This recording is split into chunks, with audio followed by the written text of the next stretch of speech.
Hi everyone, welcome back to our YouTube channel. Myself दीक्षिता राम से और हम सेल बायोलॉजी चैप्टर रिवाइज कर रहे हैं और ये सेल बायोलॉजी का फोर्थ लेक्चर है जिसमें हम आज पढ़ने वाले हैं एंडोमेम्ब्रेन सिस्टम के बारे में। और लास्ट लेक्चर में हमने पढ़ा था eukaryotic cell, plasma membrane, cell wall और फ्लूइड मोज़ेक मॉडल के बारे में। तो let's start today's lecture endomembrane system. तो एंडोमेम्ब्रेन सिस्टम कोऑर्डिनेटेड फंक्शंस वाले ऑर्गेनल्स, मतलब कुछ ऐसे ऑर्गेनल्स जिनका फंक्शन कोऑर्डिनेशन में चलता है, तो वो आ जाते हैं एंडोमेम्ब्रेन सिस्टम के अंदर। और एंडोमेम्ब्रेन सिस्टम को GERL सिस्टम भी कहा जाता है।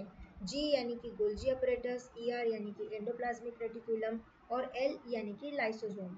और इनमें वैक्यूल्स भी आते हैं बाय द वे। और सबसे इम्पोर्टेंट बात कि एंडोमेम्ब्रेन सिस्टम के अंदर माइटोकॉन्ड्रिया, पेरोक्सिसोम और क्लोरोप्लास्ट नहीं आते। ये बहुत ही इंपॉर्टेंट बात है, ठीक है।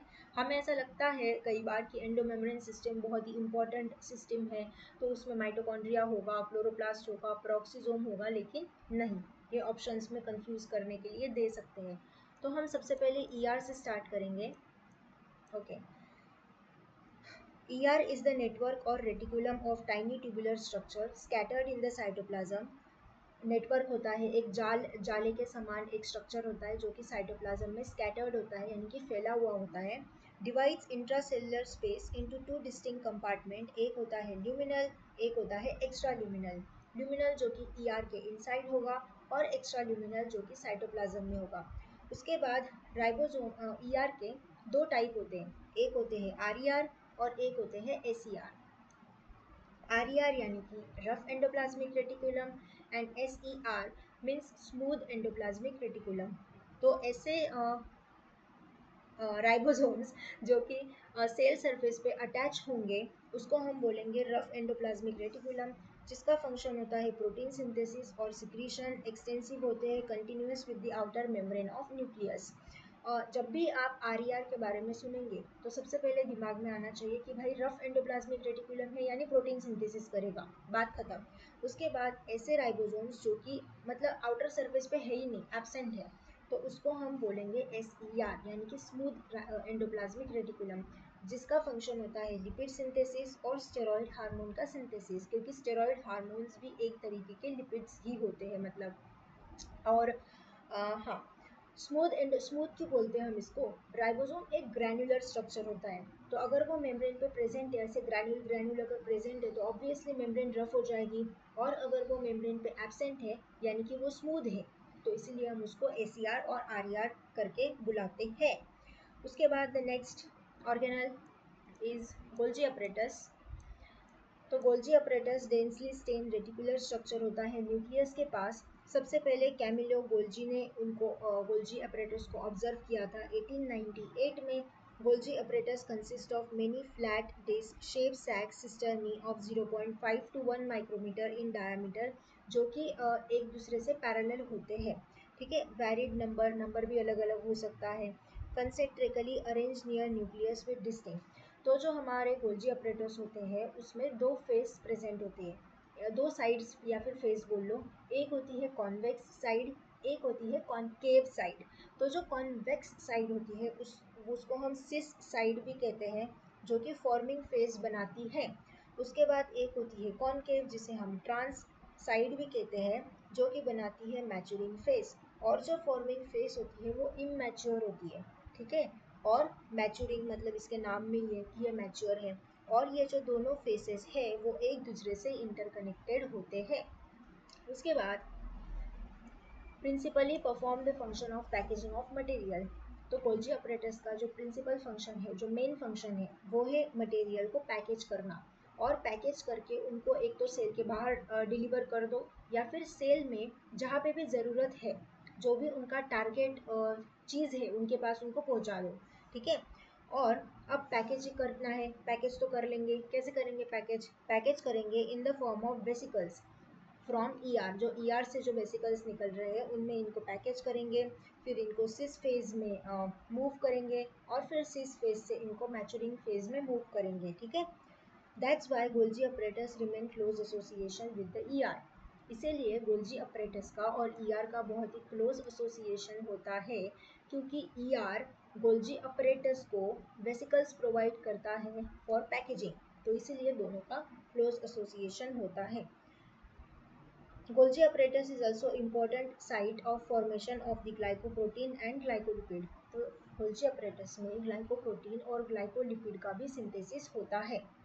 Then number of protein synthesize by ribosome on ER, तो जितने भी प्रोटीन सिंथेसाइज बाय राइबोसोम, जितने भी प्रोटीन ER पे बन रहे are modify in the cisternae of Golgi apparatus before they are release from the trans phase. Okay, then the next organelle is the lysosome.